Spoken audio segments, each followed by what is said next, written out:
Audiolivro O Grande Conflito, uma saga milenar e seu final surpreendente, de Ellen G. White. Capítulo 29. O Mal. Muitos veem a obra do mal com sua dor e suas perdas e questionam como pode isso existir sob o domínio daquele que é infinito em sabedoria, poder e amor.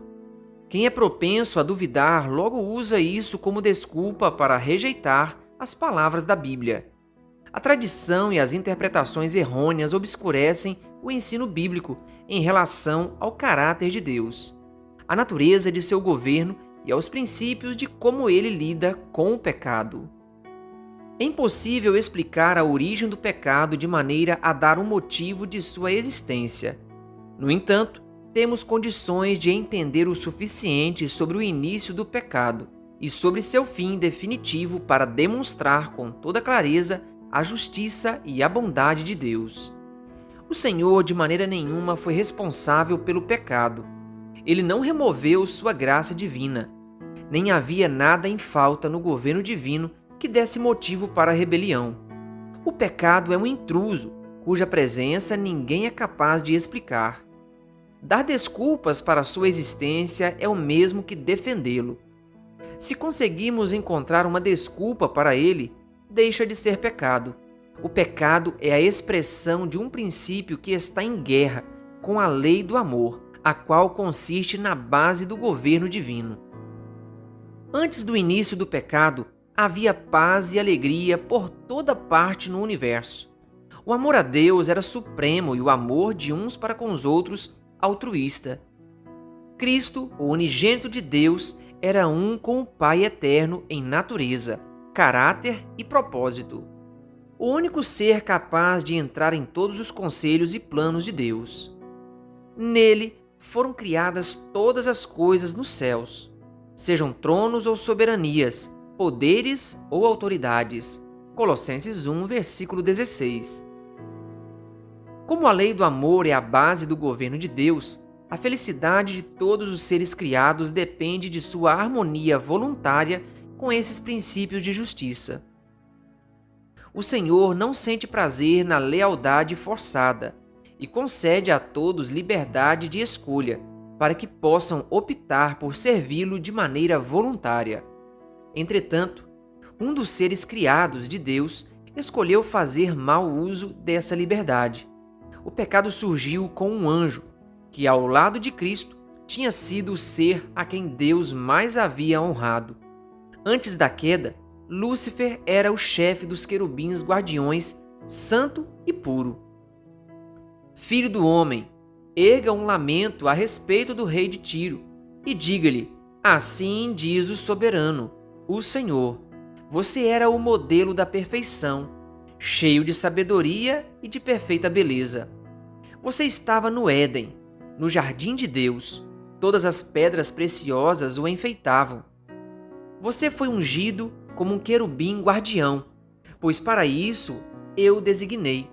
Você estava no Monte Santo de Deus e caminhava entre as pedras fulgurantes. Você era inculpável em seus caminhos, desde o dia em que foi criado, até que se achou maldade em você. Seu coração tornou-se orgulhoso por causa da sua beleza, e você corrompeu a sua sabedoria por causa do seu esplendor. Ezequiel 28, versículos 12 a 15 e versículo 17. Você pensa que é sábio, tão sábio quanto Deus. Versículo 6. Você que dizia: subirei aos céus, erguerei o meu trono acima das estrelas de Deus. Eu me assentarei no monte da Assembleia. Subirei mais alto que as mais altas nuvens. Serei como o Altíssimo. Isaías 14, versículos 13 e 14. Cobiçando a honra que o Pai dera ao Filho, esse príncipe dos anjos queria o poder que só Cristo podia usar. Uma nota de discórdia agora maculava a harmonia celestial. Ver alguém se exaltar espalhou um estranho temor de algo mal em meio aos outros anjos, que consideram suprema a glória de Deus. Os concílios celestiais instaram com Lúcifer. O Filho de Deus lhe mostrou a bondade e a justiça do Criador, bem como a natureza santa de sua lei. Ao rejeitá-la, Lúcifer desonraria seu Criador e traria ruína sobre si. Contudo, o aviso só despertou ainda mais sua resistência. Lúcifer permitiu que sua inveja de Cristo o controlasse. O orgulho alimentou seu desejo de supremacia. A elevada honra que Deus dera a Lúcifer não o tornou grato ao Criador. Ele queria ser igual a Deus. No entanto, todos reconheciam que o Filho de Deus era o governante do céu, um com o Pai em poder e autoridade. Cristo participava de todos os concílios com Deus, mas Lúcifer não tinha permissão de conhecer os planos divinos. Esse poderoso anjo questionou: por que Cristo deve ter supremacia? Por que ele é honrado assim, acima de Lúcifer? Descontentamento. Ao deixar seu lugar na presença de Deus, Lúcifer saiu para espalhar descontentamento entre os anjos. Com sigilo misterioso, escondendo o seu real propósito por trás da aparência de reverência a Deus, tentou tornar os anjos insatisfeitos com as leis que governavam os seres celestiais. Sugeriu não apenas que essas leis eram desnecessárias, mas também que estas os restringiam. Como a natureza deles era santa, dizia que os anjos deveriam seguir a própria vontade. Deus havia lidado injustamente com ele, ao dar honra suprema a Cristo. Ele alegava que não estava tentando se exaltar, mas buscando obter liberdade para todos os seres celestiais, a fim de que cada um deles pudesse alcançar um nível superior de existência. Deus foi paciente com Lúcifer. Não o removeu de sua honrada posição quando ele começou a fazer essas falsas alegações para os anjos. Vez após vez, o Senhor lhe ofereceu perdão se ele se arrependesse e fosse submisso. Deus fez esforços que somente o amor infinito é capaz de empreender para convencê-lo do erro. Nunca antes se ouvira falar em descontentamento no céu. A princípio, o próprio Lúcifer não havia compreendido a real natureza de seus sentimentos. Quando Deus mostrou que não havia motivo para sua insatisfação, Lúcifer se convenceu de que os argumentos divinos estavam corretos e de que ele deveria reconhecer essa verdade para todo o céu. Caso tivesse feito isso, ele teria salvado a si mesmo e muitos anjos. Se tivesse se mostrado disposto a voltar para Deus, satisfeito em ocupar o lugar que o Senhor lhe dera, Deus o teria recolocado em sua posição. Mas o orgulho não permitiu que ele se sujeitasse. Ele afirmou que não tinha necessidade de se arrepender e se comprometeu plenamente com o grande conflito contra seu Criador. Passou então a aplicar todos os poderes de sua elevada mente ao engano, a fim de conquistar a simpatia dos anjos. Satanás alegava que Deus o havia julgado de maneira errada e restringira sua liberdade. Depois de interpretar erroneamente as palavras de Cristo, passou a contar mentiras escancaradas, acusando o Filho de Deus de tramar humilhá-lo diante dos habitantes do céu. Acusava a todos que não conseguia conquistar para seu lado de serem indiferentes às questões dos seres celestiais. Recorreu à repreensão incorreta do Criador. Tentava deixar os anjos perplexos com argumentos sutis em relação aos planos de Deus. Tudo que era simples, ele revestia de mistérios e, por astuta perversão, fazia as afirmações mais claras de Deus parecerem duvidosas. Sua elevada posição conferia credibilidade ao que dizia. Convenceu muitos a se unirem a ele na rebelião. Rebelião. Deus, em sua sabedoria, permitiu que Satanás levasse adiante sua obra até que o espírito de dissidência se transformasse em revolta. Era necessário o Senhor permitir que o inimigo desenvolvesse seus planos até o fim, para que todos pudessem ver sua verdadeira natureza. Lúcifer era muito amado pelos seres celestiais e sua influência sobre eles era forte. O governo de Deus incluía não só os habitantes do céu, mas também de todos os mundos que ele havia criado. Satanás achou que, se conseguisse levar os anjos consigo em rebelião, também recrutaria os outros mundos.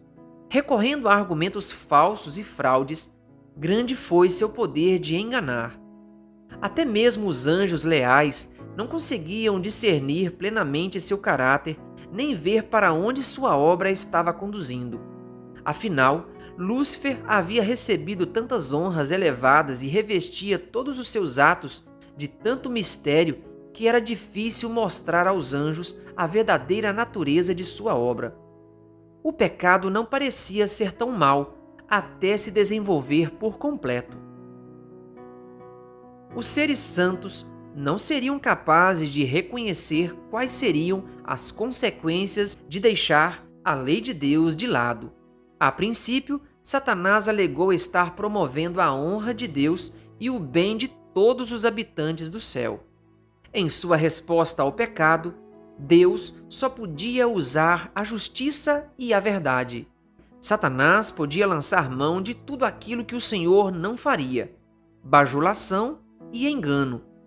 Todos necessitavam compreender o verdadeiro caráter desse anjo, que queria a posição divina.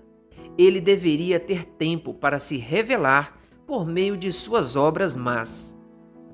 No entanto, Satanás culpou a Deus pela discórdia que as próprias ações más haviam causado no céu. Declarou que todo o mal era resultado do governo divino. Por isso, era necessário que ele demonstrasse como as mudanças que ele propunha na lei do Senhor funcionariam. Os seus atos deveriam condená-lo. O universo inteiro precisava ver o enganador ser desmascarado.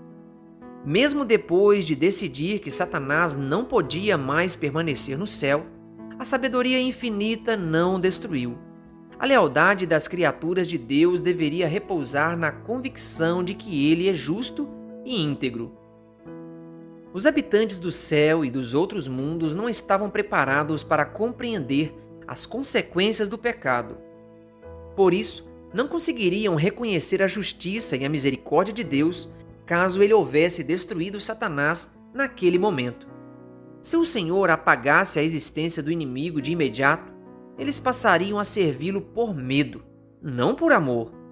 Deus não destruiria por completo a influência do enganador, nem eliminaria o espírito de rebelião. Pelo bem do universo ao longo das eras eternas, Satanás precisaria desenvolver seus princípios de maneira mais completa. Então, todos os seres criados seriam capazes de enxergar a realidade por trás de suas acusações contra o governo divino. A rebelião de Satanás estava prestes a se tornar um testemunho para o universo em relação às terríveis consequências do pecado. Seu domínio mostraria o fruto de rejeitar a autoridade de Deus. A história de sua terrível experiência de rebelião seria uma proteção eterna para todos os seres santos, salvando-os do pecado e de seu castigo. Quando foi feito o anúncio de que o grande usurpador deveria ser expulso do céu com todos os seus simpatizantes, o líder rebelde manifestou seu desprezo pela lei do Criador.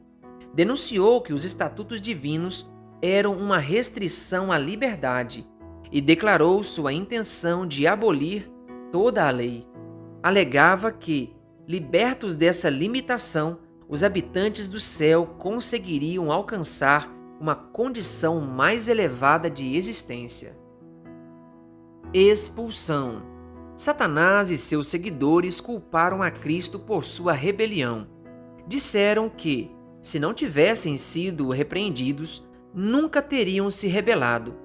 Teimosos e desafiadores, alegaram blasfemando serem vítimas inocentes de um poder opressor. Assim, o grande rebelde e seus simpatizantes foram expulsos do céu. Apocalipse 12, versículos 7 a 9. O espírito de Satanás continua a inspirar rebelião na terra em pessoas impenitentes. Assim como ele, prometem liberdade por meio da transgressão da lei de Deus. A condenação do pecado continua a despertar ódio. Satanás leva as pessoas não apenas a se justificar, mas a conquistar a simpatia dos outros em seus pecados. Em vez de corrigir os próprios erros, espalham ressentimento por aquele que chamou a atenção para seu pecado, como se essa pessoa fosse a causa da dificuldade. Satanás persuadiu Adão e Eva usando a mesma representação errônea do caráter de Deus que fizera no céu. Ele os levou a pensar que Deus era severo e tirano.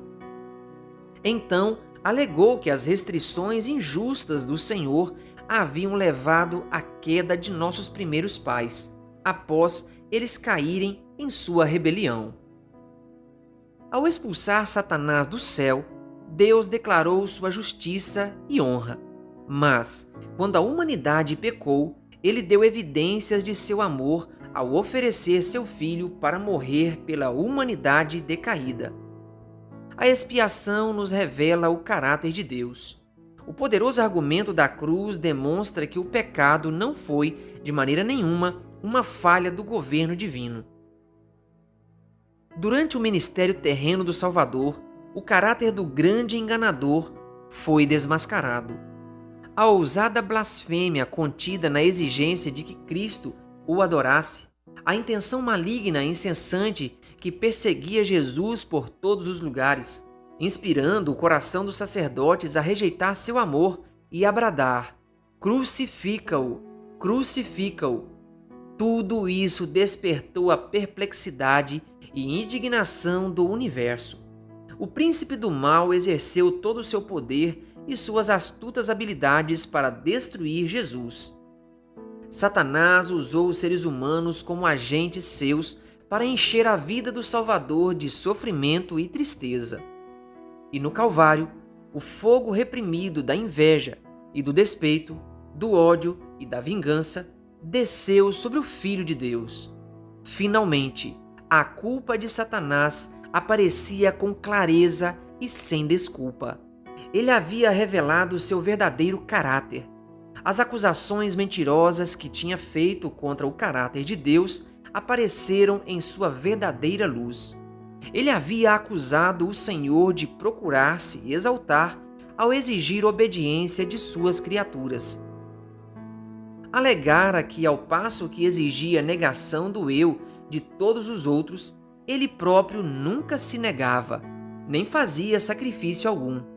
Então ficou claro que o governante do universo havia feito o maior sacrifício que o amor seria capaz de fazer, pois Deus, em Cristo, estava reconciliando consigo o mundo. 2 Coríntios 5, versículo 19. A fim de destruir o pecado, Cristo se humilhou e se tornou obediente até a morte. Redenção. Todo o céu viu a justiça de Deus revelada. Lúcifer havia argumentado que a humanidade estava além da possibilidade de redenção. Contudo, a pena da lei recaiu sobre aquele que era igual a Deus. Os pecadores agora estavam livres para aceitar a justiça de Cristo e, por arrependimento e humildade, triunfar sobre o poder de Satanás. Entretanto, Cristo não veio à Terra morrer somente para redimir a humanidade.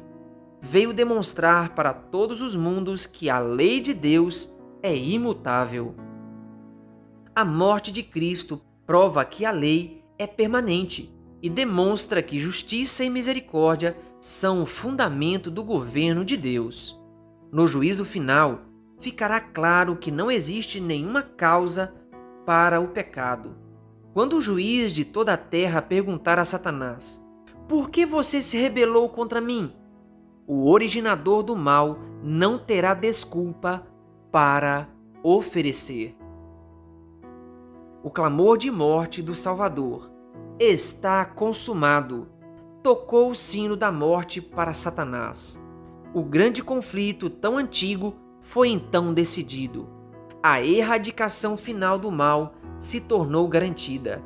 Quando o dia chegar, ardente como uma fornalha, os arrogantes e todos os malfeitores serão como palha, e aquele dia que está chegando ateará fogo neles, diz o Senhor dos Exércitos. Não sobrará raiz ou galho algum. Malaquias 4, versículo 1. O mal nunca mais vai se levantar novamente. A lei de Deus será honrada como a lei da liberdade. A criação, testada e provada, nunca mais vai se afastar da lealdade àquele que demonstrou que seu caráter consiste em amor inescrutável e sabedoria infinita. Que Deus lhe abençoe. Se você ainda não é inscrito no canal O Bom da Bíblia no YouTube, se inscreva e ative o sininho das notificações.